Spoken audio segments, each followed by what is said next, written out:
दिक्काल कलनोन्मुक्ता देशोद्देशविशेषिणी व्यपदेष्टुमशक्या सावकथ्या परमार्थतः अन्तः स्वानुभवानन्दा विकल्पोन्मुक्तगोचरा यावस्था भरिताकारा भैरवी भैरवात्मनः तद्वपुस्तत्त्वतो ज्ञेयं विमलं विश्वपूर्णम्। तो इसका अर्थ है दिशा और काल के व्यापार से मुक्त, दूर या समीप के भेद से रहित, प्रतिपादन के अयोग्य यह तत्वतः अनिर्वचनीय है। वास्तव में भीतर ही भीतर अपने अनुभव मात्र से आनंद देने वाली और संकल्प विकल्प से मुक्त होकर अनुभूत होने वाली जो परिपूर्ण आकार वाली अवस्था है, वही भैरवी शक्ति है। इस प्रकार विश्व को भरने वाले विमल वास्तविक स्वरूप को जानना चाहिए। एवं विधे परे तत्वे कः पूज्यः कश्च तृप्यति।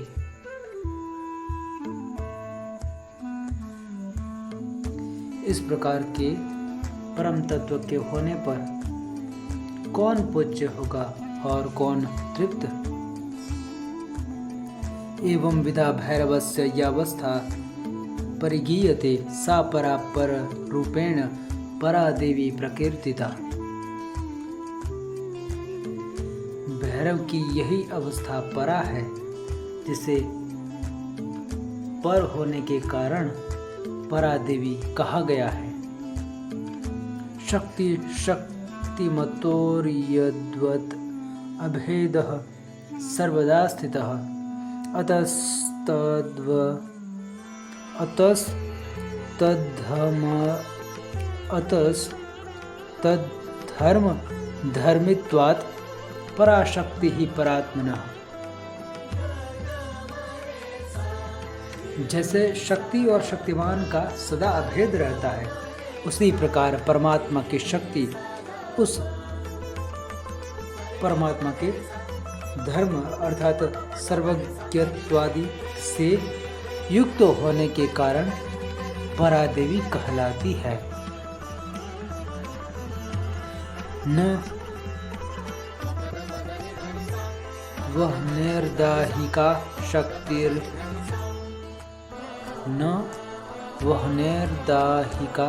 शक्तिर्व्यतिरिक्ता विभाव्यते केवलं ज्ञानसत्तायां प्रारंभोऽयं प्रवेशने। अर्थात वहने की दाहात्मिका शक्ति वहने के अतिरिक्त कुछ भी नहीं है। यह ज्ञान की सत्ता में प्रवेश करने के निमित्त प्रारंभ मात्र है। अर्थात अब इसकी व्याख्या हम करते हैं। ज्ञान सत्ता में वहने को जानने की इच्छा करने पर जो वहनी ज्ञान में प्रवेश करता है, तब वह जलाने की शक्ति का अनुभव करके ही यह निर्णय कर पाता है, यह वहनी है। प्रथमोपलब्धि दाहात्मिका शक्ति होती है, उसके बाद उसे वहनी के पाचन शक्ति, भस्मीकरण शक्ति आदि अनेक शक्तियों की उपलब्धि होती है।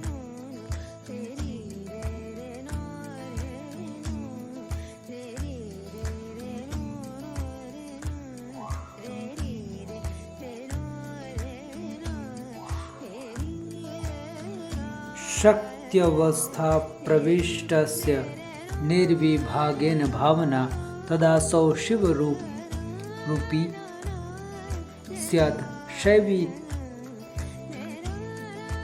मूर्खा महोच्यते।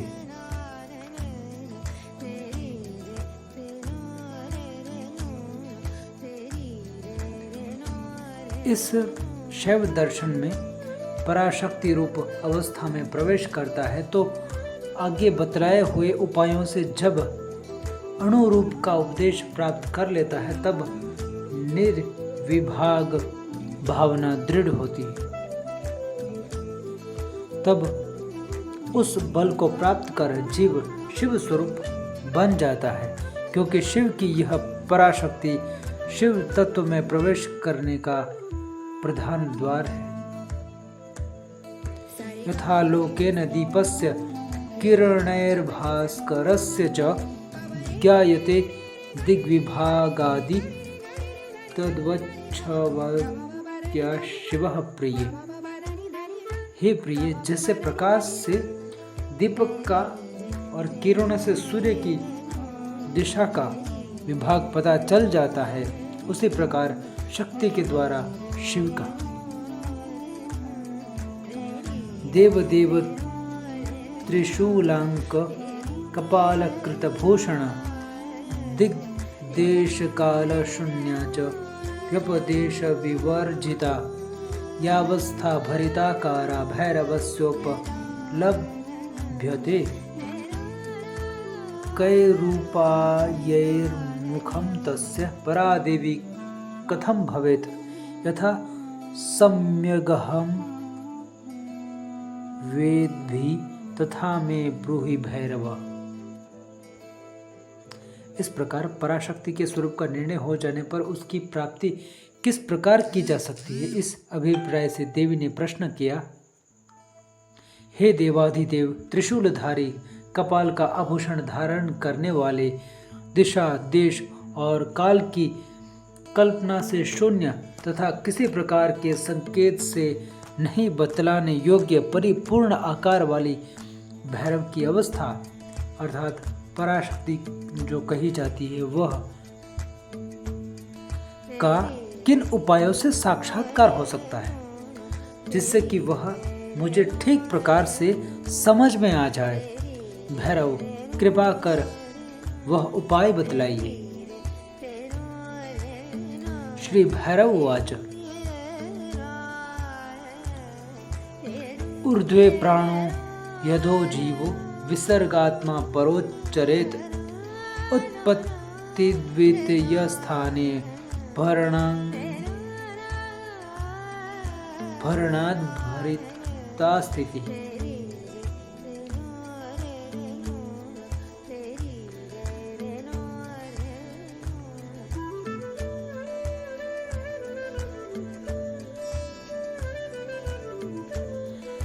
हे प्रिय, ऊर्ध्व में अर्थात हृदय से द्वादशांत पर्यंत प्राण है और अधः अर्थात द्वादशांत से हृदय पर्यंत नीचे आने वाला वायु अपान है। परा का ही यह स्पंदन अंतः और बाह्य उन्मेष करने वाली दो प्रकार की बाह्य एवं अभ्यंतर उत्पत्तियों के स्थान अर्थात हृदय तथा द्वादशांत को भरने के कारण भरितावस्था है जो भैरव की अभिव्यक्ति करती है। अब उसकी व्याख्या। हृदय से द्वादशांत तक चलने वाला वायु प्राण कहा जाता है और जो जीव द्वादशांत से हृदय पर्यंत चलता है वह अपान कहलाता है। यह प्राण और अपान की गमनागमन क्रिया परादेवी कहलाती है। यह नित्य श्वास प्रश्वास के द्वारा अक्षरोच्चारण करती हुई विद्यमान है।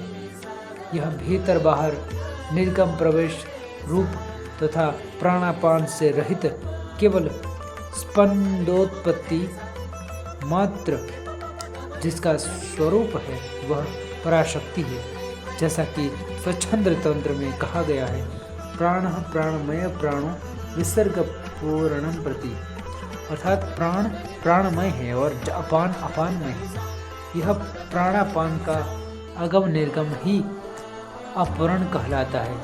इसी को भरिता स्थिति या पराशक्ति के नाम से कहा गया है, क्योंकि प्राणापान की उत्पत्ति बाह्य अभ्यंतर उत्पादन से हृदय और बाह्य द्वादशांत में भरने के कारण ही भरिता कहलाती है और नित्य उन्मेषित होने के कारण स्फुरण करती हुई भैरवी शक्ति, भरिता शक्ति या भैरवताभिव्यक्ति के नाम से कही गई है।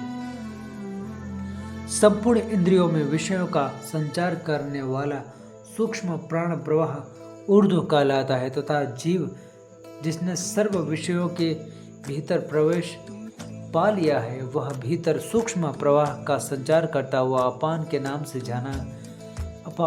नाम से कहा गया है। वही भीतर प्रवेश करता हुआ सूक्ष्म अपान का संचार पराशक्ति कहलाता है। अतः ग्राह्य सूक्ष्म प्राण प्रवाह को ग्रहण करने वाला स्थान हृदय और ग्राहक उत्पत्ति स्थान को ग्रहण करने वाला द्वादशांत कहलाता है।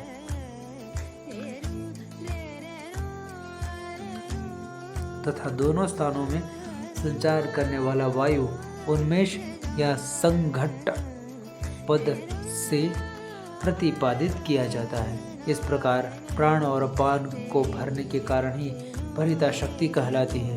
प्राण और अपान उन्मेष और पद के नाम से कहे गए हैं। अतः समग्र वाचक वर्णों के भीतर अनुप्राणित होने वाला आकार ऊर्ध्व कहलाता है और अंतिम वर्ण अर्थात सकार व शांत मातृकागत वर्ण समुदाय अधः कहलाता है। इस प्रकार अकार के सकार तक और सकार से अकार तक गमनात्मिका शक्ति जिसके अंत में हकार दिखलाया गया है तथा जो कलनात्मक नाद रूप है परा कहलाती है। यह मातृका चक्र के क्रम से वाच्य और वाचक के अंतर्गत संपूर्ण जगत में संचार करती है, जो अपने तेज से भेदक पदों को दबाकर उन्मेषित होती है। इसलिए दोनों उत्पत्ति के स्थान अकार और हकार का चिन्ह विचार करने पर शिव और शक्ति का संगठन हृदय और द्वादशांत के भीतर जो निरंतर होता है परिता शक्ति या पराशक्ति कहलाती है। अथवा उत्कृष्ट होने के कारण और सारे संसार में प्राण शक्ति का संचार करने के कारण इच्छा ज्ञान और क्रिया का प्रसार ऊर्ध्व कहलाता है तथा विमर्श शक्ति के कारण निकृष्ट अर्थात इच्छा करने योग्य ज्ञेय रूप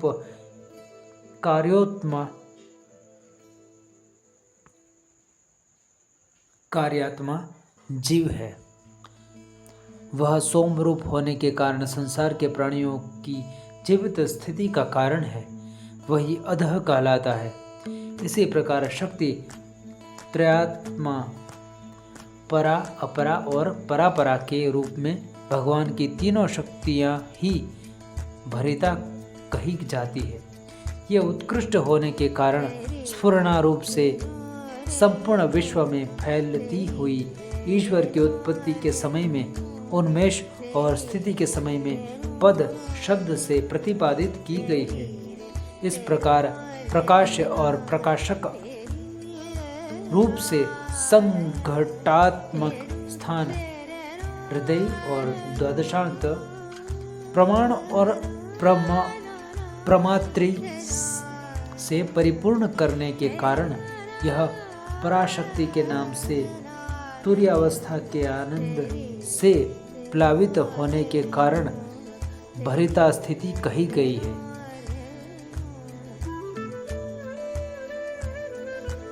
जैसा कि शिव सूत्र में भी कहा गया है, त्रिषु चतुर्थ तैलवदासेच्यम अर्थात परा अपरा और परापरा शक्ति से अभिन्न जैसे तिल में तेल रहता है, उसी प्रकार इस त्रिशक्ति में व्याप्त रहने वाली चतुर्थ शक्ति तुर्या जो केवल आनंदमय है ही भरिता शक्ति है और इसी को पराशक्ति कहते हैं। और भी ऊर्ध्व शब्द से माया पर्यंत चलने का मार्ग प्राण कहलाता है। वह शुद्ध अशुद्ध अध्व में व्यापक होकर शिव शक्ति रूप से संचार करता है, जिसे ऊर्ध्व कहते हैं। माइक तत्व समुदाय को ग्रहण कर लेने के कारण जीव नर शब्द से वाच्य होकर अभिमुख आता है। इसी प्रकार वह प्राणवायु का प्रवेश निर्गम हृदय और द्वादशांत दोनों स्थानों में उत्पन्न होने वाला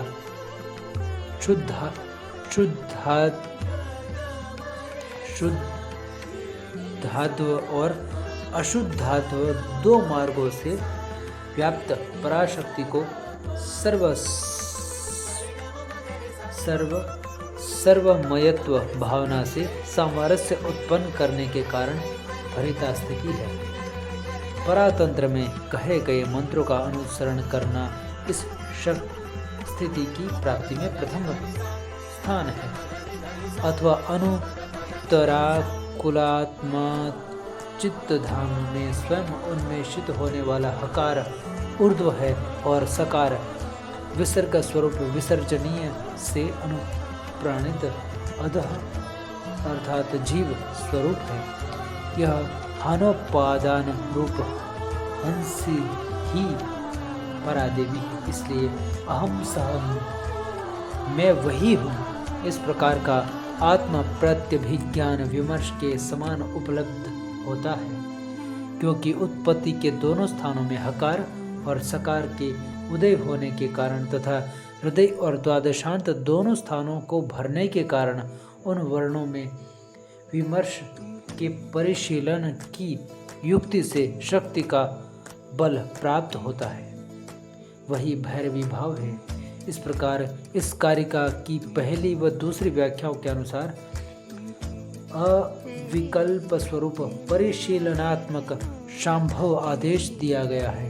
चौथी और पांचवी व्याख्याओं में संपूर्ण मैं हूँ ऐसा सर्वव्यापक भावनात्मक शुद्ध विकल्प विमर्श स्वरूप शक्त भाव बतलाया गया है। तीसरी व छठी व्याख्याओं में वर्ण विमर्श प्रधान आणव मार्ग का निरूपण किया गया है।